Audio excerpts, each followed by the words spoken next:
आपका साहब भी आया उसमें बताओ उसने अपना टाइम लगा दिया तो सामने टाइम दे रखा रखते हैं आपकी किताब नहीं बातें कर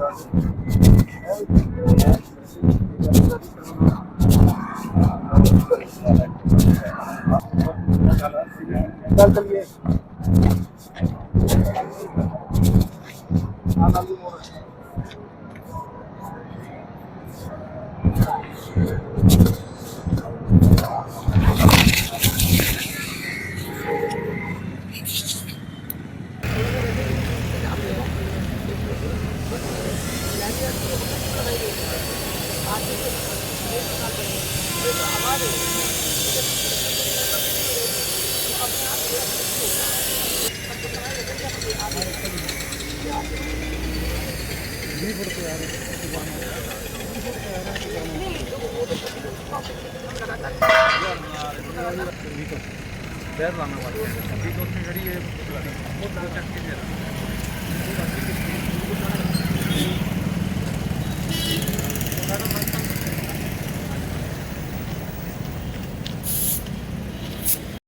कुछ गाड़ियाँ सिटी से यहाँ पर रखवा दिया ट्रैफिक वाली केबल वगैरह है।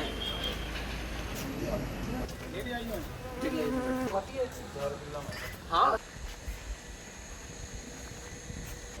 यहाँ पर कुछ सब्जी वगैरह भी लगा लिए यहाँ पर तो ऐसे कूद के आने का तो कोई संभावना नहीं। यहाँ खाली जगह है, इसको दीवार को कूद के ना बैटरी बैटरी ले जाते हैं तो अच्छा बाद में लगवा दी थी। मतलब दो तीन बातें हैं कि चलो सामान ना भी ले जाए, जैसे मान लो तो बहुत बढ़िया काम मिल रहा है आपके पास की बात है। और बाकी तो दूसरी बस बात कर लेंगे। कोई वैसे कोई समस्या हो तो आप बताएं कि भाई खाने में समस्या है या ऐसी कोई बात है तो ऐसा ख्याल रखा कि सेकंड हाफ में शूट में जाया जाए और चाहिए से मिला जाए और आगे मिला जाए सुना जाए और इससे मैसेज मिलाने को जाने में मदद मिलती है। बल्कि एक सेंस ऑफ सिक्योरिटी सुरक्षा का भाव जो है वो आम दिन में पैदा होता है। और उसी तरफ मैं पहले भी कई बार आता रहा हूँ, अपनी मेरी कई बार मुलाकात हुई और आगे भी प्रयास रहेगा कि लगातार। सर नशे को लेकर क्या नहीं जी, इसमें नशे को लेकर आपने देखा होगा पहले से स्थिति बेहतर है और लगातार हम जो नशे के ऐसे इलाके हैं जो हॉट स्पॉट्स है वहाँ पे लगातार बेहतर से पहले भी जगह करते रहे, लेकिन उसको थोड़ा सा और बढ़ा दिया है। और अभी हमने रिपोर्ट की मीटिंग भी करी थी कुछ दिन पहले, जिसमें जो केमिस्ट डिवीजन है, फार्मासिस्ट डिवीजन, उनको भी बुलाया था और कंट्रोल ऑफिसर को भी बुलाया गया था। और उनके साथ में एक संयुक्त टीम बना के जो ऐसे दुकान है जहाँ पर इस प्रकार की चीज़ें या फिर ऐसे कई बार क्या होता है कि ये जो मेडिकल नशा होता है दुकानों के अलावा भी और कुछ ऐसी दुकानें होती हैं जो मेडिकल शॉप नहीं होती, बट वहाँ पर या कोई चाय की दुकान हो गई या और ऐसी है तो वहाँ पर कुछ नहीं करेंगे। लेकिन साथ के साथ जो सही काम कर रहे हैं, जो बढ़िया काम कर रहे हैं, उसको कभी भी किसी प्रकार की कोई असुविधा नहीं आने देंगे। सर मेडिकल नशे वाला एक बार हो जाती है लेकिन कुछ दिन बाद वो फिर खोल लेते हैं सर, ऐसा?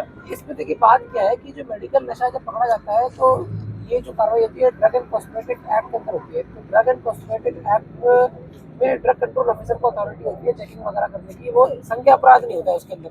संज्ञा अपराध मतलब जैसे मान लीजिए NDPS एक्ट या इस प्रकार का कोई लड़ाई झगड़ा या कोई इस प्रकार की जो बात होती है वो संज्ञा अपराध होता है, उसमें FIR दर्ज हो जाती है। लेकिन कभी सीजर होता है तो वो ड्रग एंड कॉस्मेटिक एक्ट के अंदर होता है और संज्ञा अपराध नहीं होने के कारण ये इस प्रकार की कुछ समस्याएं पहले हुई थी। लेकिन रिसेंट पास्ट में मैंने ये डेटा भी चेक किया है कि पिछले 1 साल में ऐसी कितनी शॉप्स हैं जो पहले कभी सील हुई हैं और वापस रीओपन हो गई हैं, तो ऐसा नहीं हुआ है। लेकिन एक जो नया ट्रेंड अभी देखने को मिलता है कि भाई जो मेडिकल नशा वगैरह या फार्मास्यूटिकल ओपियोइड्स हैं ये मेडिकल शॉप्स, फार्मेसी शॉप्स पे ना बिक के कोई छोटे छोटे मतलब कोई और दुकान पे या किराने की दुकान पे या कोई मोटरसाइकिल पे इस प्रकार की चीज़ें भी मतलब देखने को मिलती है। तो हमने थोड़ा सा ये चेंज किया है कि खाली मेडिकल शॉप में ना चेक किया जाए, कहीं मान लीजिए किसी और दुकान पे कोई घर से बेच रहा है या कहीं ऐसे बेच रहा है, उन पे भी पूरी नजर रखी है। सर मेडिकल वाले ने उतना ही नशा रखते हैं जो नशे में प्रयोग होते हैं सिग्नेचर कैप्सूल, जिस पे कार्रवाई नहीं हो सकती, उतना ही रखते हैं। इसमें कोई देखिए इसमें मैं बताना चाहूँगा कि अगर किसी के पास में प्रॉपर डॉक्यूमेंट्स नहीं है तो चाहे वो 1 टैबलेट हो, चाहे 1000 हो, चाहे कितनी भी हो, वो तो इक्वली लॉ एप्लीकेबल होता है। और अगर आपसे भी निवेदन है, वैसे तो जो अपना मीडिया है वो बहुत जागरूक है, लगातार बताते भी रहते हैं, लेकिन आपको जब भी लगता है कि भाई यहाँ पर चेक करने की आवश्यकता है या यहाँ पर कोई समस्या है तो आप लगातार आगे भी बताएं और कार्रवाई करेंगे। अभियान शुरू हुआ था और मैं आपको बताना चाहूँगा कि 20 नवंबर को समाप्त नहीं हुआ है, अभी भी जारी है। तो अगर असले या आर्म्स की रिकवरी की बात करें तो 20 असले अभी तक इसमें बरामद किए जा चुके हैं। 52 जो हथियारबंद और गिरोहबंद अपराधी थे उनको पकड़ा जा चुका है। इसके अलावा 5 नवंबर से आज तक जिला पुलिस ने लगभग 180 अन्य अपराधी जो 52 हथियारबंद या गिरोहबंद या कुख्यात अपराधी उनके अलावा 180 अपराधी पकड़े हैं। 38 के आसपास हिस्ट्री शीट खोली है और सभी कारों ने इसमें बहुत बड़ी सफलता हासिल करी है और आगे भी इन्हें बढ़िया काम करेंगे। सर लगता है शहर में ट्रैफिक व्यवस्था का काफी बुरा हाल है, मेन बाजार कहीं या शहर के अंदर? देखिए ट्रैफिक में मैं आपको थोड़ा सा बताना चाहूँगा कि मतलब कई बार लोगों को थोड़ा मैसेज देने के लिए हम जो चलानिंग वगैरह की प्रक्रिया होती है कि मान लीजिए किसी ने गाड़ी रास्ते में रोक के खड़ी कर दी तो वो करते हैं ताकि मतलब आम जन में रोष भी नहीं हो, क्योंकि कई बार क्या होता है कि जब ज़्यादा सख्ती हो जाती है तो लोगों को असुविधा उस प्रकार से भी हो जाती है। तो ये एक मिली जुली सी भावना रहती है कि भाई अगर कुछ लोगों के खिलाफ कुछ कार्रवाई जो गलत कर रहे हैं एकदम, तो बाकी लोगों को मैसेज चला जाए। और आपके माध्यम से मेरा निवेदन ये भी है कि भाई लोग अगर थोड़ा सा इसमें और अच्छी तरह से कोऑपरेट करेंगे, हालांकि मैं मानता हूँ पहले से स्थिति काफ़ी बेहतर है।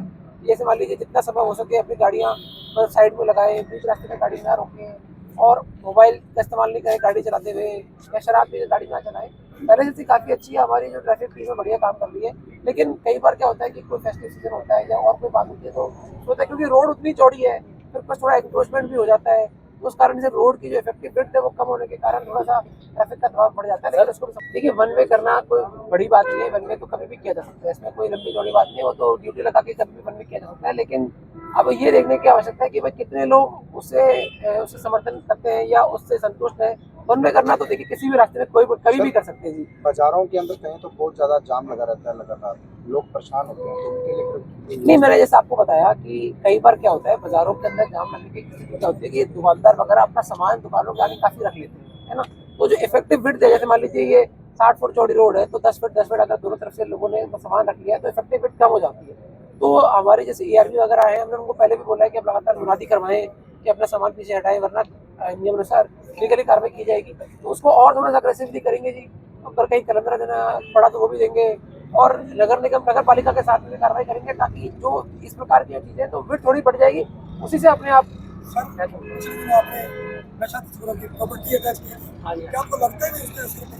नहीं बिल्कुल पड़ रहा है जी। मैं आपको बताना चाहूँगा कि खाली अगर क्रैकडाउन की बात करें तो लगभग 4.5 करोड़ रुपए की जो प्रॉपर्टी है हमने अटैच करवा दी। अटैच का मतलब क्या होगा कि भाई उसको आगे बेचा नहीं जा सकता है और उसमें कोई ट्रांजैक्शन नहीं हो सकता है।